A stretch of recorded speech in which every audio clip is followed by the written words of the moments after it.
Hey guys, what's going on? Brett here, Nitro RC Live. And we got a new engine, right? We got a Nitro Star. Let's crack her open. Boom, factory seal cut. We like that. All right.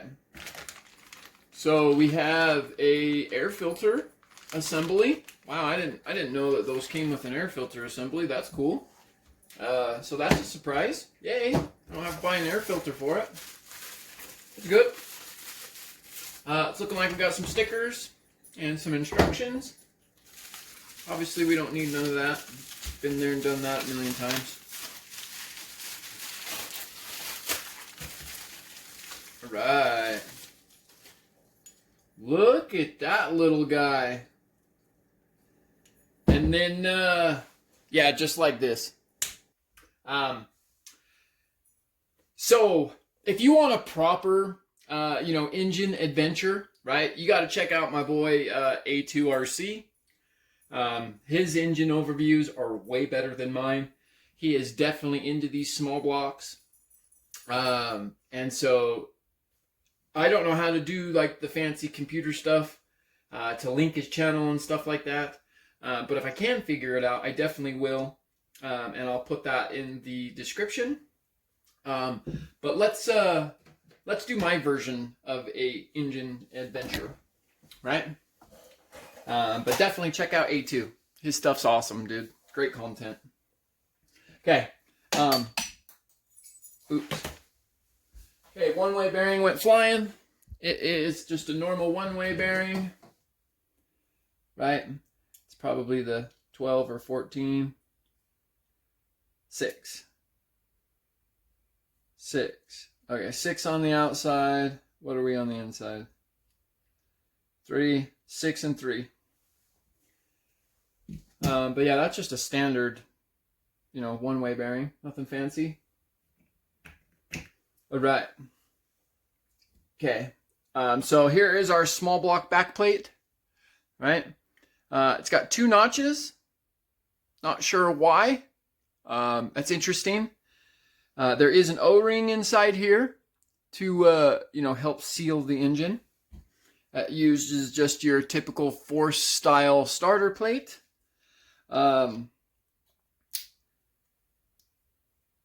It feels real nice and tight. That O-ring is tight. But what's crazy is that O-ring will wear on that starter shaft and wear it out. It's trippy.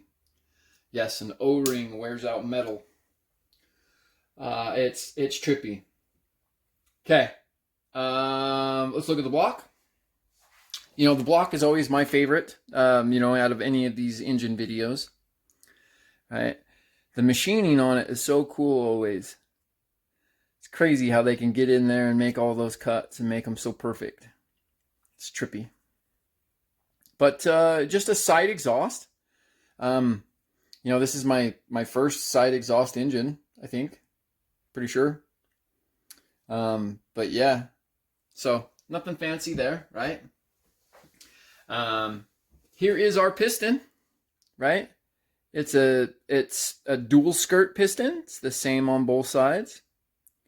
Your oil hole faces the carb, right? There's your, so that way you know your direction.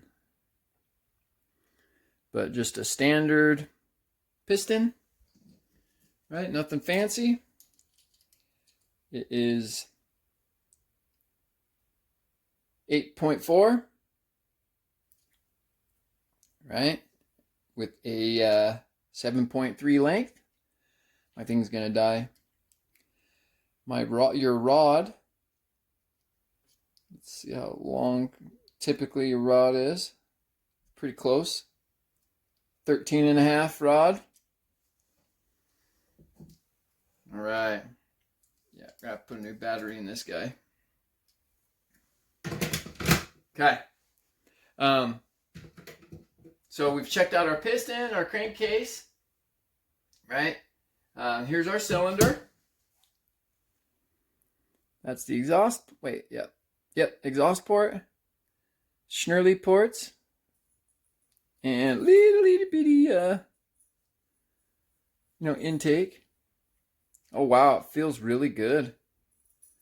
Very light burring. That'll take 2 seconds with a file to clean that up. That's actually probably the best force engine I've seen. The chroming and everything looks great. No issues there. So not a typical force crank, but typical. You know, it's atypical. It looks close. You could probably absolutely work on this crank. I mean, you could take a lot of material out of there and kind of wake this thing up. But it might not need it either.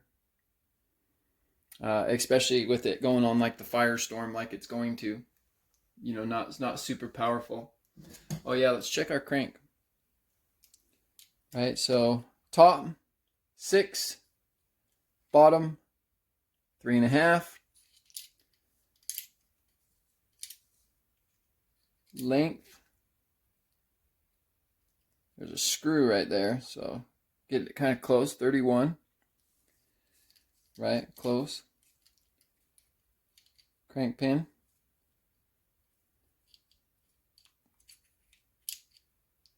Two and a quarter. So there's all of our measurements there. In case you ever find a different crank that'll work for that engine, which is very possible. Cooling head. Neat little cooling head. Right? It's cast. You can see the lines. So they casted it. It's not CNC'd. It's not nothing fancy.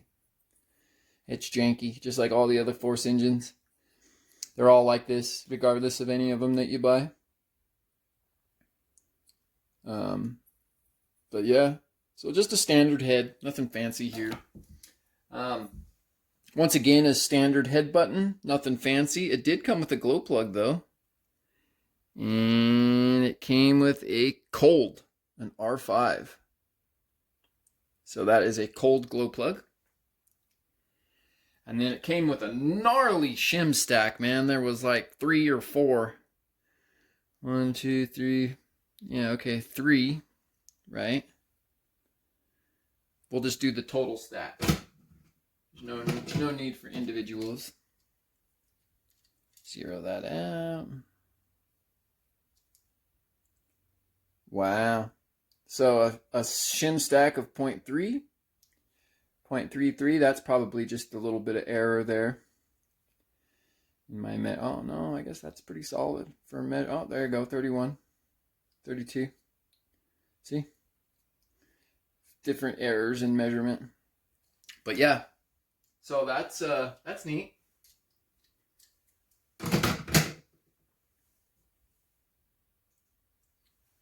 Don't lose those, don't bend those. All right. Okay, so the last piece is our carb. So, this is going in a Firestorm, so I actually won't use this carb. Unfortunately, I've got to order the T carb, the rotating one. I see a couple on eBay, so I'm going to order that when I get paid. It sucks. I can't use this carb. What a waste of money. You know what I mean? But, it is a slide carb. It is a short needle carb, right? Oh yeah, guess we need more of this. More of this. All right. So the neck of the carb, or the throat, outside is 5. Inside is 3.5. Okay, now let's do the air filter side. Outside is 5.5. Inside is 3.6, so a little difference. Did we measure that? Yeah, so the Venturi size is, it's almost 4, the Venturi size. So I've never broke one of these engines in, or, Jeff has drove his Firestorm a bunch with the G3.0. Super powerful little engine. So it's going to be a great replacement. It's going to be super fun in my Firestorm. I've been working really hard on it. I've got some really cool, interesting parts that are going to be going on it. So I'm super excited about that. But as always, guys, thanks for joining me on this, engine overview. And don't forget to check out A2RC. His channel is amazing. You'll absolutely love it. That's A with a little 2, RC, A2RC. And like I said, I'll try to link it. I'll try to figure that out and put that in the channel description. His overviews are way cooler, man. Go check his stuff out. All right, later. Just as a real quick reminder, guys, always, crack it a little bit and then wiggle your butter knife in there and separate it like that.